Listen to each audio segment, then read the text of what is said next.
നമസ്കാരം. വനമാലിയിലേക്ക് ഏവർക്കും സ്വാഗതം. പൂന്താനം തിരുമേനിയുടെ ശ്രീകൃഷ്ണ കർണാമൃതത്തിലെ 60 ശ്ലോകങ്ങളാണ് നമ്മൾ ഇതുവരെ പഠിച്ചത്. ഇന്ന് 61ാമത്തെ ശ്ലോകം മുതൽക്ക് നമുക്ക് നോക്കാം.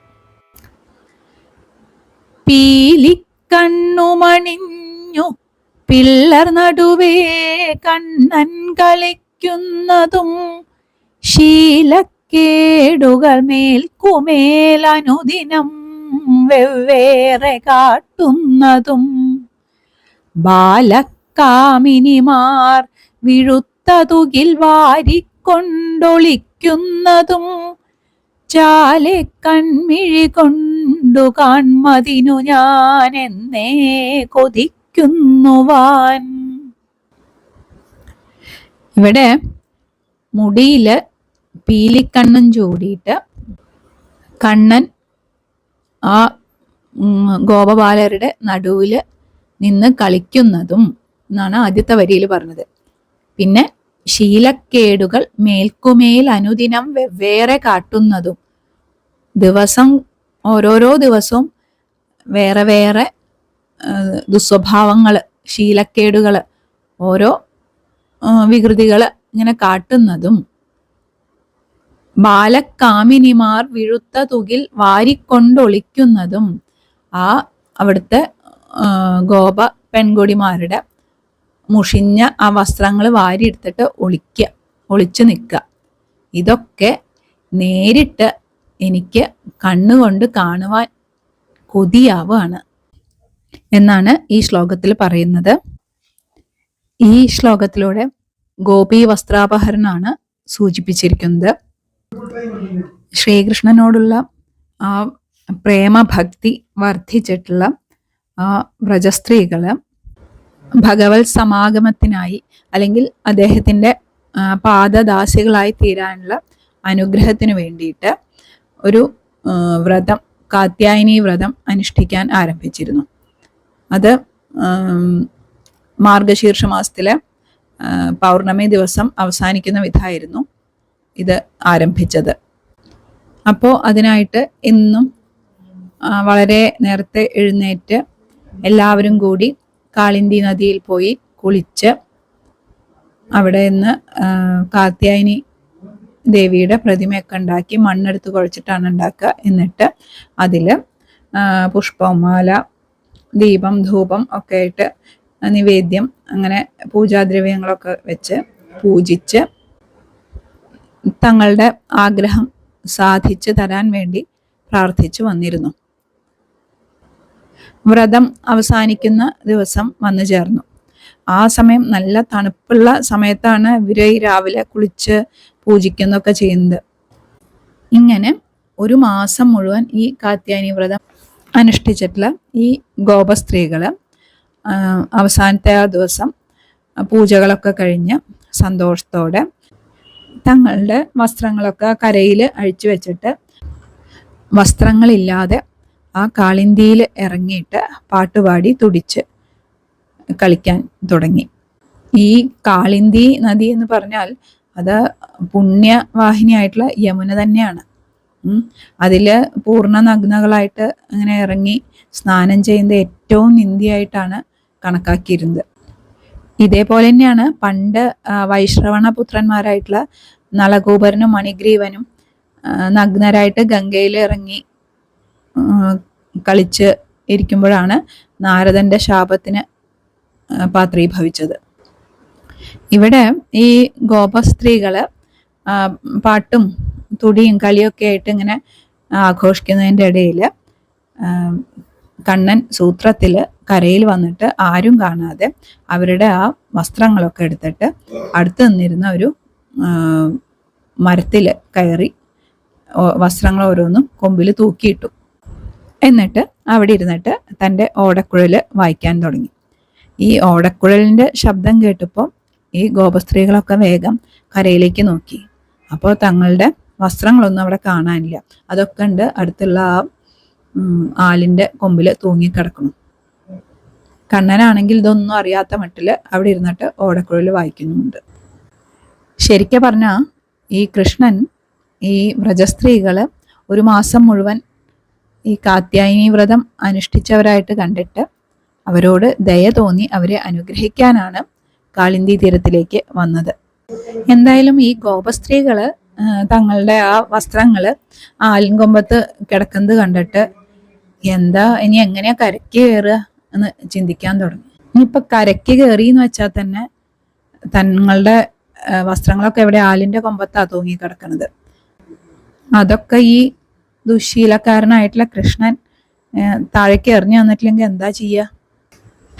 ഇതിപ്പോ ഒരു മാസം ഭഗവത് സമാഗമത്തിനായിട്ട് ചെയ്ത ഈ വ്രതത്തിന്റെ അവസാനം ഇപ്പൊ എങ്ങനെയുണ്ടായേ എന്നൊക്കെയാണ് അവർ ആലോചിച്ചത്. എന്നിട്ട് കൃഷ്ണനോട് പറഞ്ഞു, അല്ലേ ഉണ്ണി, ഞങ്ങള് അവിടുത്തെ പാദദാസികളാവാൻ വേണ്ടിയിട്ടല്ലേ ഈ വ്രതം നോറ്റത്, എന്നിട്ട് ഞങ്ങളെങ്ങനെ കഷ്ടപ്പെടുത്തുകയാണോ ചെയ്യുക? പൊന്നുണ്ണി കണ്ണനല്ലേ, ദയവ് ചെയ്ത് ഞങ്ങളുടെ ആ ചേലകളൊക്കെ ഒന്ന് ഇങ്ങോട്ട് എറിഞ്ഞു തരൂ, ഞങ്ങളെ ഇങ്ങനെ സങ്കടപ്പെടുത്തരുതേ കൃഷ്ണ. ഇങ്ങനെ പല വിധത്തിൽ പറഞ്ഞപ്പോൾ കൃഷ്ണൻ പറഞ്ഞു, നിങ്ങൾ ഇങ്ങനെ കരയിലേക്ക് കയറി വന്ന ഞാൻ വസ്ത്രങ്ങളൊക്കെ തരാം എന്ന് പറഞ്ഞു. അപ്പൊ ഗോപികമാർ ചോദിച്ചു, ഞങ്ങൾ എങ്ങനെ തുണിയില്ലാതെ കരയ്ക്ക് കയറി വരുന്നത് കണ്ണാ?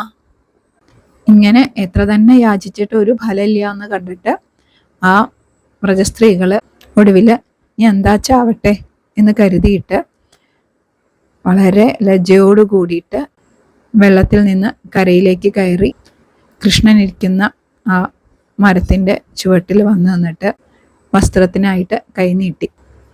അപ്പോൾ കൃഷ്ണന് അവരോട് ദയ തോന്നിയിച്ചാലും വളരെ കഠിന ഹൃദയൻ എന്ന പോലെ പറഞ്ഞു, ഈ പുണ്യനദിയായിട്ടുള്ള കാളിന്തിയിൽ നഗ്നരായിട്ട് ഇറങ്ങി കളിച്ചത് വളരെ പാപകരമായിട്ടൊരു പ്രവൃത്തിയാണ്. അതുപോലെ തന്നെ ഈ കാളിന്തി ഭഗവാൻ സൂര്യൻ്റെ പുത്രി ആയതുകൊണ്ട് തന്നെ ആദിത്യശാപവും സംഭവിക്കും. അതുകൊണ്ട് നിങ്ങൾ രണ്ട് കൈകളും കൂപ്പി തൊഴുത് കാളിന്തിയുടെ അടുത്ത് ചെയ്ത തെറ്റിന് മാപ്പ് തരണമെന്ന് അപേക്ഷിക്കൂ. അപ്പോൾ ഈ ഗോപസ്ത്രീകൾ തങ്ങളുടെ ആ നഗ്നത അത് മറന്നുപോയി. അങ്ങനെ ആ ശരീരത്തിനെ വിസ്മരിച്ചിട്ട് കൃഷ്ണൻ പറഞ്ഞതുപോലെ തന്നെ രണ്ട് കൈകളും കൂപ്പി കാളിന്തിയെ വന്ദിച്ചു. അങ്ങനെ ആ ദേഹാഭിമാനം വെടിഞ്ഞിട്ട് തൻ്റെ മുമ്പിൽ ഭക്തിയോടുകൂടി നിൽക്കുന്ന ആ ഗോപസ്ത്രീകൾക്ക് സന്തോഷപൂർവ്വം അവരുടെ വസ്ത്രങ്ങൾ തിരിച്ചു കൊടുത്തു. എന്നിട്ട് തൻ്റെ ആ നല്ല വാക്കുകളെ കൊണ്ട് ആ ഗോപികമാരെ ആശ്വസിപ്പിച്ച് അനുഗ്രഹിക്കുകയും ചെയ്തു. അപ്പോൾ ആ വ്രജസ്ത്രീകൾക്ക് കൃഷ്ണനോട് യാതൊരു പരിഭവമോ അല്ലെങ്കിൽ ഒരു ദേഷ്യമോ ഒന്നും തോന്നിയില്ല. മറിച്ച് കൂടുതൽ ഭക്തിയും സ്നേഹവുമാണ് കൃഷ്ണനിൽ അവർക്കുണ്ടായത്. ഈ ഒരു കഥയാണ് ഈ ശ്ലോകത്തിലൂടെ പൂന്താനം തിരുമേനി പറഞ്ഞത്. ഇനി അടുത്ത ശ്ലോകം നോക്കാം. ചൊല്ലേറും ബ്രാഹ്മണ സ്ത്രീ ജനമവർ വശമാക്കിയിടുമന്നം ഭുജിപ്പാൻ നല്ലോരൗത്സുക്യം ഉൾക്കൊണ്ടൊരു ദിവസമെഴുന്നെല്ലി ദൂരം വനാന്തേ മെല്ലെ ഗോപാലരും ഗോക്കളും അതിനിട ചേർന്നേട്ടനും താനുമായി ചേർന്നുല്ലാസം പൂണ്ടുമേ വീടിന തിരുവുടൽ കണ്ടാവു കൺകൊണ്ടൊരു നാൾ. ഇവിടെ വിപ്രപത്നി അനുഗ്രഹം എന്ന കഥയാണ് സൂചിപ്പിക്കുന്നത്. ചൊല്ലേറും ബ്രാഹ്മണ സ്ത്രീ ജനം അവർ വശമാക്കിയിടും അന്നം ഭുജിപ്പാൻ നല്ലോരൗത്സുക്യം ഉൾക്കൊണ്ടൊരു ദിവസം എഴുന്നള്ളി ദൂരം വനാന്തേ. ചൊല്ലേറും എന്ന് വെച്ചാൽ പ്രസിദ്ധിയായിട്ടുള്ള കീർത്തിയുള്ള ആ ബ്രാഹ്മണ സ്ത്രീകളുടെ, അതായത് ആ ബ്രാഹ്മണ സ്ത്രീകൾ ഉണ്ടാക്കിയിട്ടുള്ള അന്നം ഭക്ഷണം കഴിക്കാൻ ആഗ്രഹിച്ചിട്ട് അവിടുന്ന് ഒരു ദിവസം ദൂരെയുള്ള കാട്ടിലേക്ക് പോയി. പിന്നത്തെ വരി മെല്ലെ ഗോപാലരും ഗോക്കളും അതിനിട ചേർന്നേട്ടനും താനുമായി ചേർന്ന് ഉല്ലാസം പൂണ്ടു മേവീടിന് തിരുവുടൽ കണ്ടാവു കൺകൊണ്ടൊരു നാൾ എന്ന് വെച്ചാൽ ആ ദൂരത്തുള്ള കാട്ടിൽ ചെന്നിട്ട് ഗോപബാലന്മാരും ഗോക്കളും ഏട്ടനും എല്ലാവരും ചേർന്ന് വളരെ ഉല്ലാസത്തോടെ വസിച്ചിട്ടുള്ള ആ തിരുമേനിയെ ഒരു നാൾ എനിക്ക് കാണാൻ സാധിച്ചിരുന്നുവെങ്കിൽ എന്നാണ് ഇതിൻ്റെ അർത്ഥം ശ്ലോകത്തിൻ്റെ. കൃഷ്ണൻ വസ്ത്രാപഹരണം ചെയ്തിട്ട് വ്രജസ്ത്രീകളെ അനുഗ്രഹിച്ചു. അതേപോലെ തന്നെ അത്യന്തം ഭക്തകളായിട്ടുള്ള ബ്രാഹ്മണ സ്ത്രീകളുണ്ട്, അവരെ കൂടി അനുഗ്രഹിക്കണം എന്ന് വിചാരിച്ചിട്ട് വൃന്ദാവനത്തിൽ നിന്നും കുറേ അകലെയുള്ള ഒരു കാട്ടിലേക്ക് പൈക്കളയും കൊണ്ട് പോയി. അന്നാണെങ്കിൽ ഉച്ചയോടുകൂടി തിരിച്ചു പോരാം എന്നുള്ള ഉദ്ദേശത്തോടു കൂടിയാണ് അവർ പോയത്. അതുകൊണ്ട് തന്നെ ഭക്ഷണപ്പൊതികളൊന്നും എടുക്കാതെയാണ് എല്ലാവരും രാവിലെ പശുക്കളെയും കൊണ്ട് വനത്തിലേക്ക് തിരിച്ചത്. പക്ഷെ ഉച്ചയായപ്പോഴേക്കും വിശപ്പും ദാഹമൊക്കെ കൊണ്ട് ഗോപബാലന്മാർ വല്ലാതെ വിഷമിച്ചു. നാം വേഗം വീട്ടിലേക്ക് പോവാം എന്ന് വെച്ച് കഴിഞ്ഞാൽ നല്ല കഠിനമായ വെയിലാണ്. ഒരിക്കാഴ്ച ആ ചൂട് കാരണം ദേഹത്തിന് തളർച്ചയും ഒക്കെ അനുഭവപ്പെടാൻ തുടങ്ങി. ആ ഇവര് ഉണ്ടായിരുന്ന ആ കാടിൻ്റെ അടുത്ത് തന്നെയാണ് കുറച്ച് ബ്രാഹ്മണർ ചേർന്നിട്ട് ഒരു യാഗം നടത്തുന്നുണ്ടായിരുന്നു. അവര് യഥാർത്ഥ ഭക്തന്മാർ ആയിരുന്നൊന്നുമില്ല, അവർക്കൊരു പേരിന് വേണ്ടിയിട്ടായിരുന്നു ആ യാഗം നടത്തിയിരുന്നത്. എന്നാൽ അവരുടെ പത്നിമാർക്കൊക്കെ വളരെ ഭക്തിയായിരുന്നു, ഈശ്വരവിശ്വാസവും ഒക്കെ നല്ലോണം ഉള്ള കൂട്ടരായിരുന്നു അവരുടെ ഭാര്യമാരൊക്കെ. അത് കൃഷ്ണന് തൻ്റെ ജ്ഞാനദൃഷ്ടി കൊണ്ട് നേരത്തെ അറിയാമായിരുന്നു. അങ്ങനെ അവരെ അനുഗ്രഹിക്കാൻ വേണ്ടിയിട്ടാണല്ലോ കൃഷ്ണൻ ഇവിടേക്ക് തന്നെ പുറപ്പെട്ടത്. അപ്പോൾ ഈ ഗോപബാലന്മാരോട് പറഞ്ഞു, ഇതിൻ്റെ അടുത്ത് കുറച്ച് ബ്രാഹ്മണര് യാഗം നടത്തുന്നുണ്ട്, അവിടെ ചെന്നിട്ട് അവരോട് കുറച്ച് ഭക്ഷണം തരാൻ പറയൂ എന്ന് പറഞ്ഞു. ഇത് കേട്ടപ്പോൾ ഈ ഗോപബാലന്മാരൊക്കെ ആ യജ്ഞശാലയിലെത്തി. എന്നിട്ട് പറഞ്ഞു, അമ്പാടിയിലത്തെ കൃഷ്ണൻ്റെ കൂട്ടുകാരാണ് ഞങ്ങൾ ഇങ്ങനെ കാട്ടിൽ ഇവിടെ എത്തിയിരിക്കുകയാണ്, കുറച്ച് ഭക്ഷണം തരണമെന്ന് കൃഷ്ണൻ പറഞ്ഞയച്ചിട്ടുണ്ട് എന്ന് പറഞ്ഞു. ഇത് കേട്ടപ്പോൾ അവരൊന്നും ശ്രദ്ധിച്ചെന്നെ ഇല്ല, കേട്ട ഭാവം നടിച്ചില്ല, അതിനെ ഒരു നിസ്സാരമായിട്ട് അങ്ങോട്ട് കളഞ്ഞു. അപ്പോൾ ഇവർ തിരിച്ചു വന്ന് കൃഷ്ണനോട് പറഞ്ഞു. ഇത് കേട്ട കൃഷ്ണൻ ചിരിച്ചിട്ട് പറഞ്ഞു, സാരില്ല, ആണുങ്ങളല്ലേ ഒന്നും പറയാതെ ഉള്ളൂ, അവരുടെ പത്നിമാരുണ്ടാവും അവിടെ, അവരോട് ചെന്നിട്ട് ചോദിക്കൂ, അവരെന്തായാലും തരും എന്ന് പറഞ്ഞു. അപ്പോൾ വീണ്ടും ഇവർ യജ്ഞശാലയിലെത്തി. എന്നിട്ട് അവിടെ ഇരിക്കുന്ന ഈ ബ്രാഹ്മണരുടെ പത്നിമാരുടെ അടുത്ത് പോയി അവരോട് ചെന്ന് പറഞ്ഞു, ഇതിൻ്റെ അടുത്തുള്ള കാട്ടിൽ കൃഷ്ണൻ ഇരിക്കുന്നുണ്ട്, കൃഷ്ണൻ്റെ കൂട്ടുകാരാണ് ഞങ്ങൾക്ക് കൃഷ്ണനും കുറച്ച് ഭക്ഷണം തന്നയക്കണം എന്ന് പറഞ്ഞിട്ടുണ്ട് എന്ന് പറഞ്ഞു.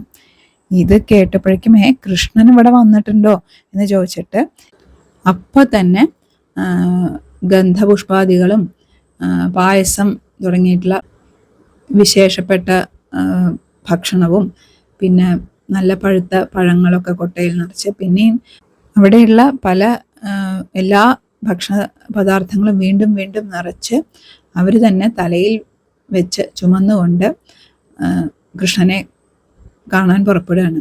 അവിടെയുള്ള ബ്രാഹ്മണർ അവരെ തടുത്തു. അതൊന്നും വകവയ്ക്കാതെ അവർ കൃഷ്ണനെ കാണാലോ എന്ന് വിചാരിച്ചിട്ട് വേഗം നടക്കുകയാണ് കൃഷ്ണൻ്റെ അടുത്തേക്ക്. അവിടെ ചെന്നിട്ട് കൃഷ്ണൻ്റെ കാൽക്കൽ വെച്ച് നമസ്കരിക്കുകയാണ് ഈ ബ്രാഹ്മണ സ്ത്രീകൾ. ഭഗവാനെ കൃഷ്ണ, അങ്ങ് അമ്പാടിയിൽ കൃഷ്ണനായിട്ട് അവതരിച്ചു എന്ന് അറിഞ്ഞ കാലം മുതൽക്ക് അവിടുത്തെ ഒന്ന് കാണാൻ വേണ്ടിയിട്ട് ഞങ്ങൾ ആഗ്രഹിച്ചുകൊണ്ടിരിക്കുകയാണ്. ഇന്നെങ്കിലും അതിനുള്ളൊരു ഭാഗ്യം ഉണ്ടായല്ലോ കൃഷ്ണ. ഇനി ഞങ്ങൾക്കൊന്നും വേണമെന്നില്ല, ധനവും ഐശ്വര്യവും ഒന്നും വേണ്ട. അവിടുത്തെ ആ പാതാരവിന്ദങ്ങൾ പൂജിച്ചുകൊണ്ട് ഇങ്ങനെ കഴിഞ്ഞുകൂടാൻ വേണ്ടി ഒരു അനുഗ്രഹം, അത് മാത്രമേ ഞങ്ങൾക്ക് വേണ്ടുള്ളൂ.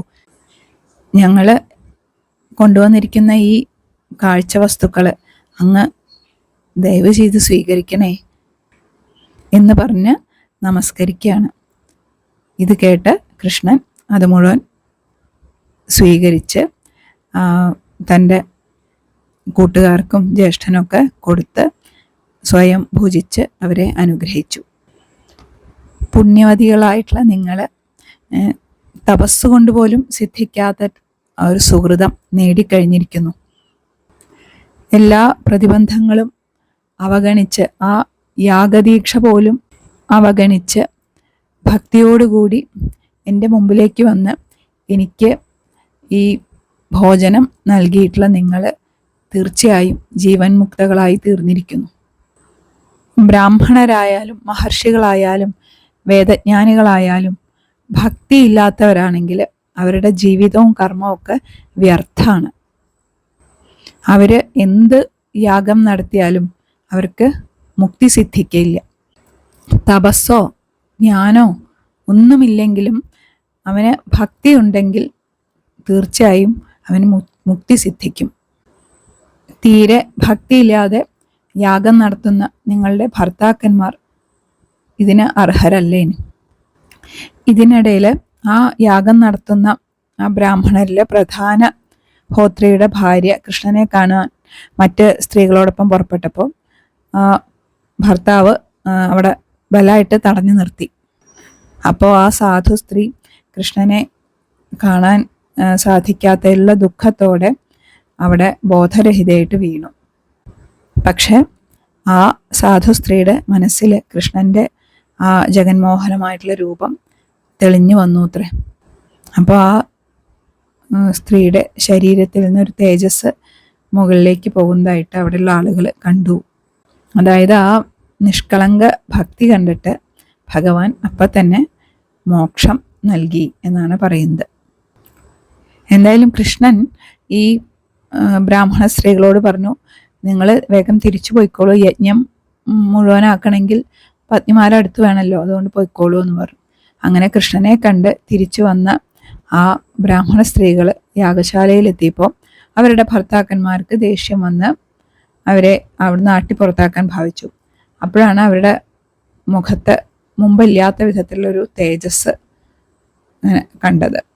അപ്പോൾ എന്താണ് അത്ഭുതമായി ഇവർക്ക്. അപ്പോഴാണ് കൃഷ്ണൻ്റെ ആ മഹിമയെക്കുറിച്ചിട്ട് ഈ ബ്രാഹ്മണ സ്ത്രീകൾ പറഞ്ഞത്. അപ്പോൾ ആ ബ്രാഹ്മണർ അതിനെക്കുറിച്ച് ആലോചിച്ച് അവർക്ക് തങ്ങളുടെ ആ തെറ്റ് മനസ്സിലാവുകയും ബ്രാഹ്മണ സ്ത്രീകളുടെ ആ ഭക്തി എത്രയാണെന്ന് മനസ്സിലാവുകയും ചെയ്തു. ജ്ഞാനകർമാദികൾക്കൊക്കെ മീതെയാണ് നിഷ്കളങ്കമായ ഭക്തി എന്ന് അവർക്ക് ബോധ്യമായി. അങ്ങനെ അവരുടെ മനസ്സ് തെളിഞ്ഞ് അവരും അന്നു മുതൽ അങ്ങയുടെ ഭക്തന്മാരായിട്ട് തീർന്നു. ഈ കഥയാണ് ഈ ചൊല്ലേറും ബ്രാഹ്മണ സ്ത്രീജനം അവർ എന്ന് തുടങ്ങുന്ന ഈ ശ്ലോകത്തിലൂടെ പൂന്താനം തിരുമേനി സൂചിപ്പിച്ചത്. എല്ലാവർക്കും നല്ലതു മാത്രം വരട്ടെ എന്ന പ്രാർത്ഥനയോടെ